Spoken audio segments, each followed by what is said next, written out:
जय हिंद बच्चों। सीबीएसई पाठ्यक्रम हो या किसी प्रदेश का पाठ्यक्रम हो, इस बोर्ड का समस्याएं कुछ आती हैं बच्चों के समक्ष, जो मैंने देखा है अक्सर।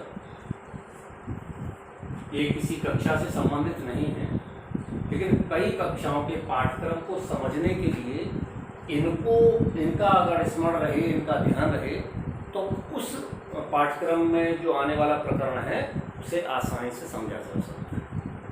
क्या चीज़ समझने, कौन से वाले शब्द समझने से किस वाले प्रकरण में सहायता मिलेगी, मैं साथ साथ बताता हूँ।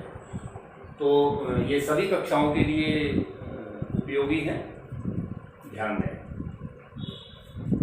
शब्द की परिभाषा अगर देखते हैं तो वर्णों के सार्थक मेल को शब्द कहते हैं, इसका कोई अर्थ नहीं होता।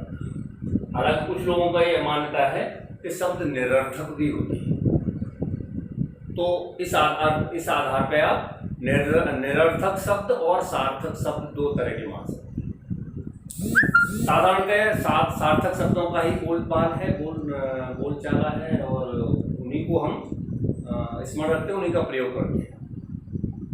तो शब्द भेद, शब्दों के भेद 5 आधारों पर बताए गए हैं।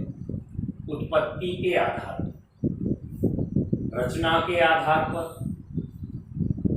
प्रयोग के आधार पर, व्याकरणिक प्रकार के आधार पर और अर्थ के आधार पर। नंबर दे रहे, नंबर 1, नंबर 2, 3, 4, 5। शब्दों की कोई सीमा नहीं है, शब्दों के प्रयोगों की भी कोई सीमा नहीं है, लेकिन हम पाठ्यक्रम के अंतर्गत विद्यार्थियों को जो आने वाली समस्याएं हैं वो ना आए, ऐसा प्रयास है। उत्पत्ति के आधार पर जो शब्द भेद हैं उनमें है तत्सम, तद्भव, देशज, विदेशज, संकर। तो संस्कृत से सीधे के सीधे प्रयोग में आने वाले हिंदी भाषा प्रयोग में आते हैं हम तत्सम कहलाते हैं। कुछ बदलाव के साथ जो हिंदी में प्रयोग किए जाते हैं तद्भव कहलाते हैं। देशज जो देश में ही हमेशा से बोले चले जा रहे हैं, लोटा, डोर। विदेशज कुछ विदेशी भाषाओं के अन्य देशों के संपर्क में आने से बहुत सारी विदेशी भाषाओं के शब्द भी हिंदी में प्रयोग में, तुर्की के हैं, अंग्रेजी शब्द हैं। संकर शब्द को थोड़ा सा ध्यान देंगे। संकर शब्द, संकर का अर्थ है अंग्रेजी में कह सकते हैं हाइब्रिड, जो दो भिन्न भिन्न प्रवृत्ति वालों से मिलकर बना। यहाँ पर संकर शब्दों से संबंधित है कि जो दो भाषाओं से मिलकर बना हुआ जो शब्द है वो संकर शब्द कहलाता है। जैसे रेल गाड़ी, शब्द बनेगा रेलगाड़ी।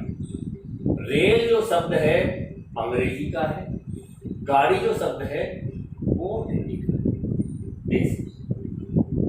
तो इन दो भाषाओं से मिलकर एक शब्द बना रेलगाड़ी, जो प्रचलन में है।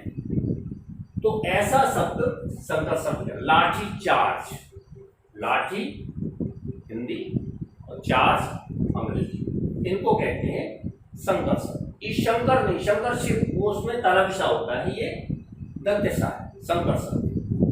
आगे बढ़ते हैं। नंबर 2, रचना के आधार। रचना के आधार पर दो भेद है। रचना के आधार पर रूढ़, मूल कह सकते हैं किसी विशेष अर्थ के लिए जो शब्द मान्य हो गए हो, उस शब्द को बोलने का मतलब वही समझा जाए, रूढ़ है वो मूल। व्युत्पन्न शब्द, व्युत्पन्न मतलब उत्पन्न किए गए। कैसे? यौगिक, योग। यौगिक जो शब्द हैं वो दो शब्दों से मिलकर बने। जैसे पाठशाला, पढ़ने की जो शाला है। जैसे पुस्तकालय, पुस्तक धन आलय, यौगिक हो गया, दो शब्दों से मिलकर बना हुआ। ये भी दो शब्दों से, योग रूढ़ भी सब दो शब्दों से मिलकर बनता है, लेकिन ये दो शब्दों से मिलकर बनने के पश्चात भी ये किसी विशेष अर्थ के लिए रूढ़ हो गया होता है, वो होते हैं योग। जैसे पंकज, पंकधन जब, कीचड़ में उत्पन्न होने वाला, कीचड़ में बहुत सारी चीजें उत्पन्न होती है, लेकिन वो पंकज का मतलब सीधा विशेष अर्थ में कमल के लिए ही प्रयोग किया जाता है। पंकज बोलने का मतलब कमल ही समझ में आए, तो योग रूढ़ हो गया। ऐसे चार पाई, चार धन पाए, चार पाई अर्थात खटिया। वो चार पैर तो बहुतों के होते हैं, भैंस के, ऊंट के, गाय के, चौपाए जो पशु हैं उनके, बगैर टेबल के, मेज है, कुर्सी है, सभी के चार पैर होते हैं, लेकिन चारपाई बोलने से खटिया ही दिमाग में आएगा, इसलिए उसको बोलते हैं योग रूढ़ हो गया। प्रयोग के आधार पर साधारण शब्द होते हैं आम बोलचाल में, पारिभाषिक शब्द होते हैं जिनकी परिभाषा दी जा सकती है, जैसे लोकतंत्र।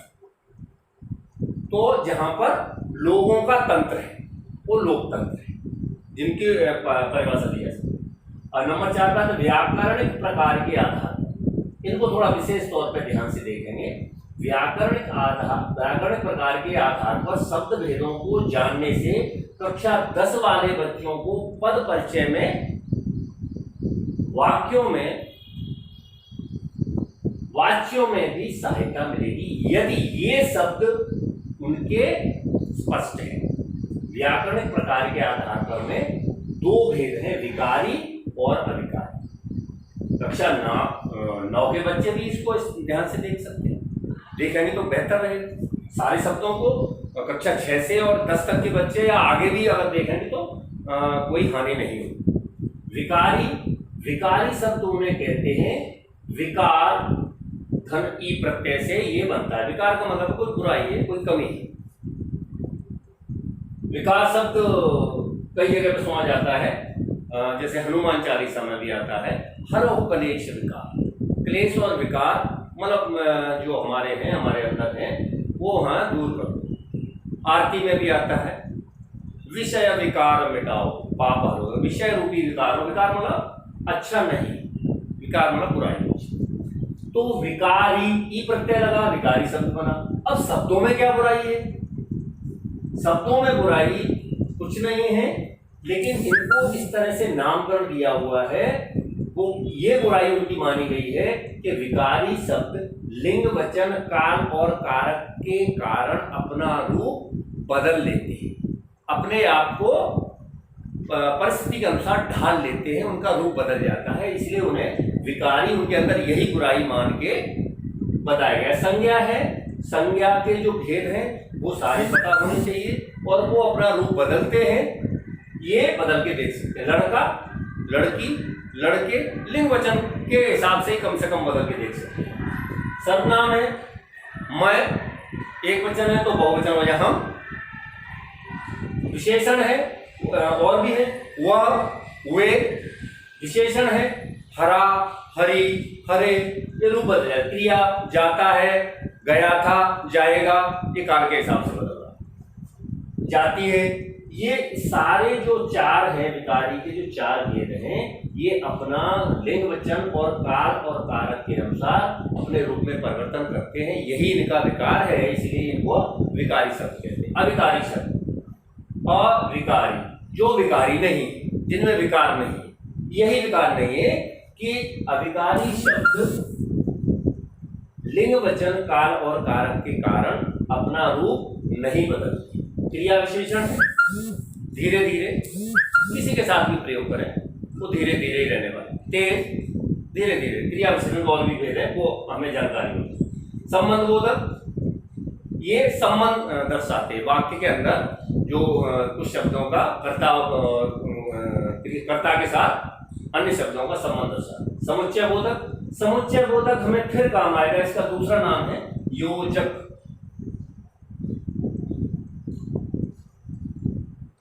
ये हमें कहाँ काम आएगा? कक्षा 10 में रचना के आधार पर जो वाक्य भेद हैं उनमें योजक के फिर दो भेद हैं। जब हमने वाक्य की चर्चा की थी तो इसके विषय में भी थोड़ी चर्चा की थी, यहाँ पुनः देख लें एक बार। समुच्चय बोधक अव्यय जो है योजक हैं। समुच्चय बोधक दो तरह के होते हैं, समानाधिकरण समुच्चय बोधक और व्यधिकरण समुच्चय बोधक। समानाधिकरण समुच्चय बोधक से संयुक्त वाक्य के उपवाक्य आपस में जुड़े रहते हैं। व्यधिकरण समुच्चय बोधक से मिश्र वाक्य के जो प्रधान और आश्रित उपवाक्य हैं वो जुड़े रहते हैं। इसलिए इनकी जानकारी होना परमावश्यक है। अगर नहीं होगी तो वाक्य हमारी समझ में नहीं आ पाएगा। विस्मयादि बोधक, विस्मय धन आदि धन बोधक। विस्मय आश्चर्य अचरज करने वाले जो शब्द, आहा, हर्ष सूचक भी हो सकते हैं, शोक सूचक हो सकते हैं। अनन्यपा, किसी विशेष बात पर बल देने के लिए इनका प्रयोग, वे शब्द जो किसी विशेष बात में बल देने के लिए प्रयोग किए जाए उन्हें नेपाल कहते हैं। ही, मैं दिल्ली ही जाऊंगा, मैं आगरा भी जाऊंगा, उसी तरह से ये नेपाल है, इनका ध्यान। अब ये 9 के 9 शब्दों के भेद, इनमें आगे क्या क्या है वो सब अगर पता होगा तो पद परिचय कक्षा 10वीं में सीबीएसई के पाठ्यक्रम में 4 अंक के पद परिचय आते हैं। तो ये जब तक पता नहीं होंगे बालक पद परिचय नहीं करते, उसे अंक उसमें नहीं मिल पाएंगे। अधिकांश बच्चे इसमें गलतियां करते हैं समझाने के बावजूद। इसलिए सबसे पहले हमारा काम है, 10वीं के बच्चे का काम है कि व्याकरणिक प्रकार के आधार पर शब्द भेदों को ध्यानपूर्वक समझ ले और चाहिए तो कॉपी में लिख ले। इनके भेदों के भेद भी हमें समझ में आने चाहिए, पता होना चाहिए, तो ही हम पद परिचय में आगे बढ़ सकते हैं और अच्छे अंक प्राप्त कर सकते हैं। अर्थ के 5वां है अर्थ के आधार पर। अर्थ के आधार पर में पर्यायवाची शब्द हैं, बड़े हैं, विलोम शब्द हैं, एकार्थी जिनका एक ही अर्थ है, अनेकार्थी हैं जिनके कई अर्थ लेना। हरे है, हरे बोला, हरे नहीं सुना, हरे गए अर्थ पर, इसमें हरे के कई अर्थ हैं। अगर शब्दकोश में देखेंगे तो 12-14 अर्थ इसके निकलते हैं, उनका जानवर। समश्रुति भिन्नार्थक शब्द या समरूपी भिन्नार्थक शब्द, ये छोटी कक्षाओं में, कक्षा 6 में 7 में भी कई प्रश्नाभ्यास में दिया रहता है। समश्रुति, सुनने में समान लेकिन भिन्न अर्थ देने वाला, या समरूपी, रूप भी उनका एक जैसा ही होता है। जैसे मैं और मैं और मैं, उच्चारण अलग है, सुनने में लगभग एक जैसा लग रहा है लेकिन अर्थ अलग है। मैं अंदर, किचन में बिल्ली है या किचन में माँ है, जो भी अंदर, और मैं स्वयं। तो ये एक मात्रा का अंतर है, मात्र एक मात्रा का अंतर, और इस तरह से। तो ये शब्द भेद कक्षा 9 वाले बच्चे, कक्षा 6, 7, 8 वाले सभी बच्चे इस बात का स्मरण रखेंगे। अगर ये पता है तो आसानी से हम आगे जो हिंदी के जो भी पाठ आएंगे, व्याकरण के जो प्रकरण आएंगे, उनको समझने में बहुत आसानी मिलेगी। बहुत बहुत